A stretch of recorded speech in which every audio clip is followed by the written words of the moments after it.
അസ്സലാമലൈക്കും. ഞാനിന്ന് നല്ലൊരു നെയ്പത്തിരിയാണ് ഉണ്ടാക്കുന്നത് ബ്രേക്ക്ഫാസ്റ്റിന്. നമ്മളെത്തുന്ന ഒരു സ്പെഷ്യൽ. അപ്പോൾ ഇത് രാത്രിയെ ഞാൻ 1 കപ്പ് ചോറ് വെക്കുന്ന പുഴുങ്ങലരിയും 1/2 കപ്പ് പച്ചരിയും വെള്ളത്തിലിട്ട് വെച്ചിട്ടുണ്ടായിരുന്നു. ഇത് കഴുകിയിട്ട് വരട്ടെ. അപ്പോൾ 1.5 കപ്പ് അരിക്ക് ഞാൻ 1/2 കപ്പ് തേങ്ങ ചേർത്ത് വെക്കുന്നുണ്ട്. ജീരകം, ഉപ്പ്, ചെറിയ ജീരകവും വലിയ ജീരകവും കേട്ടോ. സവോള, ചെറിയ ഉള്ളി ഉണ്ടെങ്കിൽ ചെറിയ ഉള്ളിയാന്നല്ല എൻ്റെ കയ്യിൽ, അതില്ല, സവോളയാലും മതി. ഇത് മിക്സ് ചെയ്തിട്ട് നമുക്കിതൊന്ന് അരച്ചെടുത്തിട്ട് വരാം. ഇതുപോലെ തരിപ്പായിട്ട് അരച്ചെടുക്കാം. പുട്ടുപൊടിയാണ് നമുക്ക് ഇത് കുഴക്കാൻ, ചപ്പാത്തി പരുവത്തിൽ കുഴക്കാൻ ആവശ്യമായിട്ട് കൊടുക്കാം. ഇത് അരക്കുന്ന വെള്ളത്തിൽ നമുക്ക് എത്രയെന്ന് പത്തിരി വേണ്ട അതിനനുസരിച്ച് വെള്ളം ഒഴിക്കുക. വെള്ളത്തിന് കണക്കില്ല കേട്ടോ. പിന്നെ നമ്മൾ കണ്ണൂർ പത്തൽ ഇവിടുന്ന് അരിയോടും കുഴച്ചെടുക്കാം.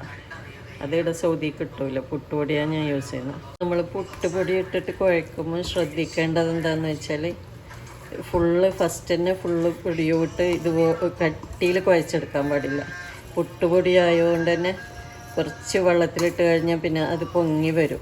കട്ടി കൂടി വന്നിട്ട് പിന്നെ നമുക്ക് പരത്താൻ കഴിയാത്ത വിധത്തിലാവും. അതുകൊണ്ട് ഇതുപോലെ കുറച്ച് ലൂസിൽ ആദ്യം കുഴച്ച് വെക്കണം.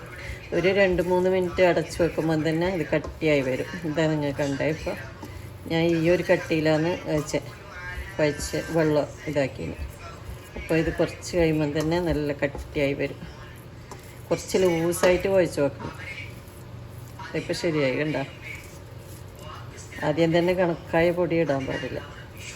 അറിയാത്തവർക്ക് വേണ്ടിയിട്ടാണ്. എല്ലാവർക്കും അറിയാം, എന്നാലും അറിയാത്ത ചില ആളുണ്ടാവല്ലോ. ഞാൻ ഫസ്റ്റ് ഇങ്ങനെ കുഴച്ചിട്ട് ഇടങ്ങാറായിപ്പോന്നെ കൊണ്ട് പറയുന്നു. നമുക്ക് ഒരു പാത്രം എടുത്തിട്ട് വെച്ച് ചൂടായി ഓയിൽ ഒഴിച്ച് കൊടുക്കാം.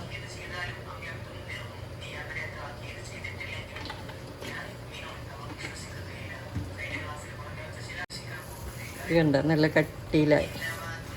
കുറച്ച് വെള്ളത്തോടെ ലൂസായിട്ട് ഞാൻ വെച്ചിട്ടുണ്ട്. അതിനിപ്പോൾ നമ്മൾ ചുടാനാകുമ്പോഴത്തേക്ക് നല്ല കട്ടിയായി വരും. അതാണ് പുട്ടുപൊടിയായാലും അരിപ്പൊടിയായാലും കുഴക്കുമ്പോൾ ആദ്യം കുഴച്ച് വെക്കുമ്പോൾ കുറച്ച് ലൂസിൽ വെക്കണം. എന്നിട്ട് നന്നായി കുഴച്ചതിന് ശേഷം നമുക്ക് ഉരുളകളാക്കി പരത്തിയിട്ട് ഫ്രൈ ചെയ്തെടുക്കാം.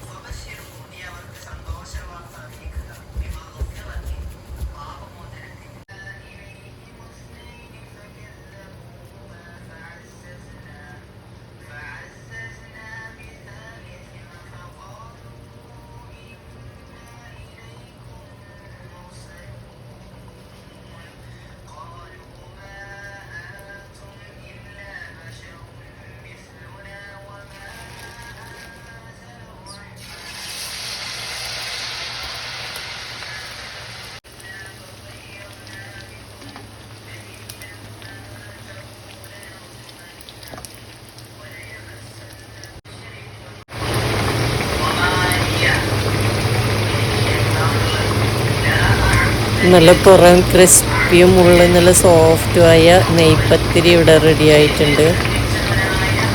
നിങ്ങളെല്ലാവരും ഇങ്ങനെ ഇടയ്ക്കിടെ ഉണ്ടാക്കി നോക്കണം. വീഡിയോ ഇഷ്ടപ്പെട്ടാൽ ലൈക്ക് ചെയ്യാനും നിങ്ങളുടെ അഭിപ്രായങ്ങൾ കമൻറ്റിലൂടെ അറിയിക്കാനും, എൻ്റെ ചാനൽ സബ്സ്ക്രൈബ് ചെയ്യാത്തവരാണെങ്കിൽ ഒന്നിപ്പം തന്നെ സബ്സ്ക്രൈബ് ചെയ്ത് സപ്പോർട്ട് ചെയ്യുകയും ചെയ്യണം. ഈ വീഡിയോ നിങ്ങളുടെ ഫ്രണ്ട്സിനെല്ലാം ഒന്ന് ലിങ്ക് ഷെയർ ചെയ്ത് കൊടുക്കണം. Thank you.